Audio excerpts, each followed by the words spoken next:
नमस्कार, स्वागत है आप सबका मेरे इस वीडियो में।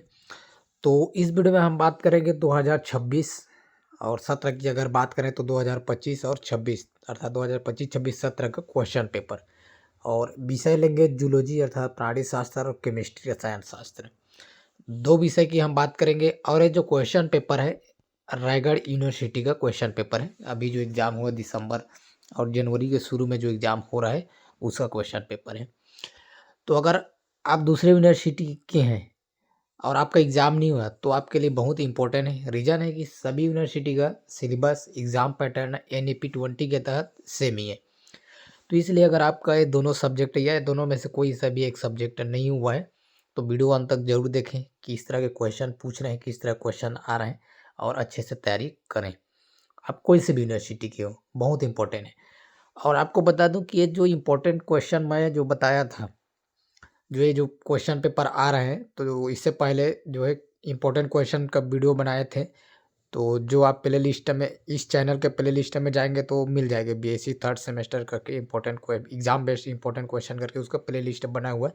उसमें आपको केमिस्ट्री, जूलॉजी, पैरासाइटोलॉजी जो नया DSC सब्जेक्ट है तो वो सबका जो है क्वेश्चन पेपर इम्पोर्टेंट क्वेश्चन आपको मिल जाएगा, उसका वीडियो मिल जाएगा। तो जो वीडियो बनाए हैं, जो इम्पोर्टेंट क्वेश्चन बनाए हैं उसी में से काफ़ी ज़्यादा आ रहे हैं। तो उतना को अगर आप अच्छे से पढ़ ले रहे हैं जो मैं बनाया हूँ उतना को, तो काफ़ी ज़्यादा नंबर आ जाएगा। तो अगर नहीं देखे हैं उसको तो प्ले लिस्ट में जाएं और ज़रूर देख लें। तो चलिए इस वीडियो को अब करते हैं शुरू। तो सबसे पहले यहाँ से आप देख सकते हैं BSc थर्ड सेमेस्टर और DSC के जूलॉजी सब्जेक्ट है, इसका नाम है विषय का नाम। तो सबसे पहले अगर हम बात करें तो सेक्शन A में जो है वस्तुनिष्ठ या 1 नंबर वाला जो प्रश्न है, 10 प्रश्न 1-1 नंबर का रहता है, जो कि यहाँ से देख सकते हैं। तो सबसे पहले निद्रा रोग किस प्रोटोजोआ के द्वारा होता है, ये आपको जो परजीवी सब्जेक्ट है पैरासाइटोलॉजी उसमें भी ये क्वेश्चन आया हुआ था, जूलॉजी में भी ये आया हुआ है। उसके बाद पैरामीशिया में प्रचलन खालिस्तान के द्वारा होता है। संघ पोरीफेरा के जंतुओं का कोई दो आर्थिक महत्व समझाइए। फाइलम सिलेटेटा के दो विशिष्ट लक्षण। फेसियोला के उत्सर्जी अंग का नाम लिखिए। और प्राण में गिल की कुल संख्या होती है। पाइला में स्टेटोसिस्ट का क्या कार्य होता है। स्टारफिश में जल संवहन तंत्र का क्या कार्य है। फाइलम हेमी कार्डेटा के कोई दो लक्षण। केचुआ में क्लाइटेलम खालिस्तान खंड में पाया जाता है। तो इस तरह से 1 नंबर क्वेश्चन है। उसके बाद लघु त्रिप प्रश्न 4 नंबर, 5 क्वेश्चन इसमें रहेंगे। तो पैरामीशियम का नामांकित चित्र बनाइए। ओबेलिया के पाली व मेड्यूसा में कोई 4 अंतर बताइए। केंचुआ की सेप्टल नेफ्रिडिया का सचित्र वर्णन कीजिए। संघ मोलस्क के सामान्य लक्षण लिखिए। और उसके बाद बाइपेनेरिया लार्वा का नामांकित चित्र बनाइए। तो इस तरह से है। उसके बाद अगला जो है सेक्शन B, जिसमें से दीर्घ उत्तरीय अर्थात 10 नंबर का क्वेश्चन रहेगा और 4 यूनिट, हर यूनिट में 2 क्वेश्चन जिसमें से एक बनाना होता है। तो इकाई पहला में यहाँ से ट्रिप्नोसोमा के जीवन चक्र का वर्णन कीजिए और साइकान के नाल तंत्र का वर्णन कीजिए। उसके बाद अगला है नामांकित चित्र की सहायता से ओबेलिया के जीवन चक्र का वर्णन कीजिए। अगला जो प्रश्न है केचुए के प्रजनन तंत्र का वर्णन कीजिए। नेक्स्ट क्वेश्चन की अगर बात करें पाइला के तंत्रिका तंत्र का सचित्र वर्णन।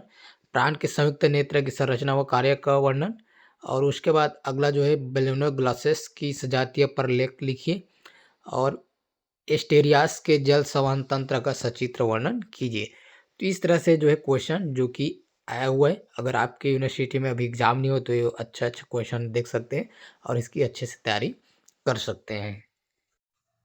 और उसके बाद अगला जो विषय की बात करें तो केमिस्ट्री, जो कि थर्ड सेमेस्टर का ही देख सकते हैं, इनऑर्गेनिक एंड फिजिकल केमिस्ट्री।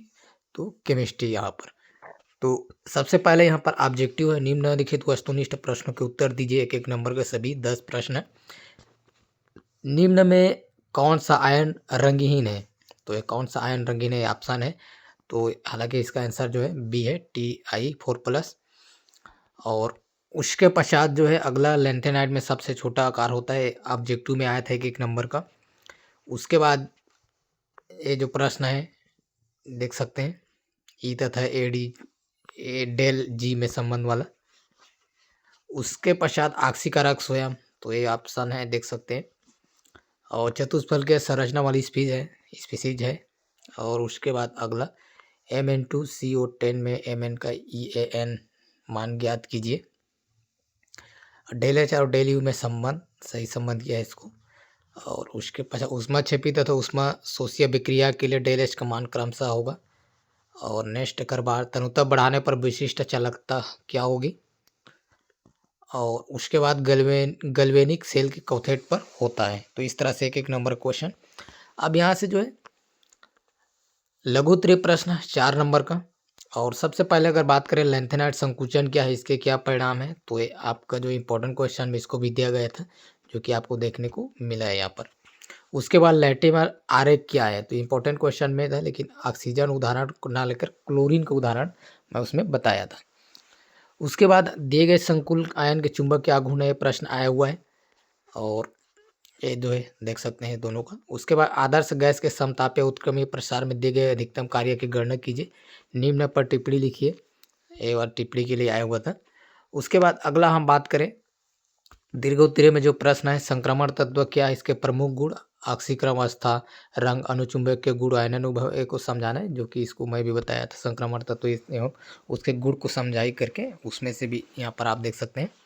उसके बाद Ti4+ Ti2 में कौन सा आयन रंगहीन है, ये समझाइए, इसका प्रश्न आया हुआ है। उसके बाद अगला लेंथेनाइट तत्वों का सामान्य इलेक्ट्रॉनिक विन्यास लिखे तथा लेंथेनाइट यौगिक को पृथक करने की विभिन्न विधि का वर्णन कीजिए। इसको भी हम जो है इंपॉर्टेंट क्वेश्चन में दिए थे, जो कि आया हुआ है, देख सकते हैं। और उसके बाद पराइरोनियम तत्व से आप क्या समझते हैं। इकाई सेकेंड की बात करें तो फ्रास्ट आरेख क्या है, इसे कैसे बनाते हैं, नाइट्रोजन का फ्रास्ट आरेख बनाकर समझाइए। उसके बाद अगला है रिडॉक्स अभिक्रिया क्या होती है, उदाहरण सहित समझाइए। और उसके बाद लिगेंड क्या है, लिगेंड को भिन्न प्रकार को उदाहरण सहित समझाइए। निम्नलिखित संकुल के IUPAC नामकरण कीजिए। तो ये IUPAC नामकरण जो कि आता है हर एग्जाम में। और उसके पश्चात ऊष्माधारिता से आप क्या समझते हैं, इसकी इकाई तथा प्रकार को समझाइए। और सिद्ध कीजिए CP - CB = R। ये बहुत इंपॉर्टेंट क्वेश्चन है। और उसके बाद अगला जो है इसमें गतिकी के द्वितीय नियम के आधार पर एंट्रॉपी की अवधारणा की व्युत्पत्ति कीजिए। मुक्त ऊर्जा क्या है, इस पर ताप एवं दाब के साथ मुक्त ऊर्जा परिवर्तन की गणना कीजिए।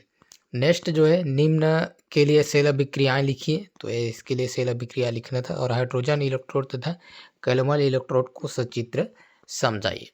इसके अथवा में अगर बात करें तो कोलरास का नियम क्या है, इसके अनुप्रयोग लिखिए। और श्रांति प्रभाव तथा विद्युत कण संचलन प्रभाव क्या है, और प्रबल अम्ल तथा प्रबल क्षार के बीच चालकता मापी अनुमापन में बनने वाले ग्राफ चित्र को बनाइए। तो इस तरह से जो है एक केमिस्ट्री का एक क्वेश्चन पेपर है, जो कि आप यहाँ से देख सकते हैं। एक क्वेश्चन पेपर रायगढ़ यूनिवर्सिटी का है, और अभी इसका एग्जाम हुआ 9/1/2026 को। तो आपका अगर एग्जाम नहीं हुआ है तो एक आपके लिए बहुत इम्पोर्टेंट है, चाहे आप कोई भी यूनिवर्सिटी के हो। तो इस तरह से जो है जानकारी रहा 2 विषय की इस वीडियो में। वीडियो अच्छा लगा तो लाइक कर देंगे, शेयर कर देंगे। चैनल को अगर सब्सक्राइब नहीं किए सब्सक्राइब भी कर दें, ताकि इस तरह की और जानकारी आप तक पहुंचती रहे। वीडियो पूरा देखने के लिए बहुत बहुत धन्यवाद।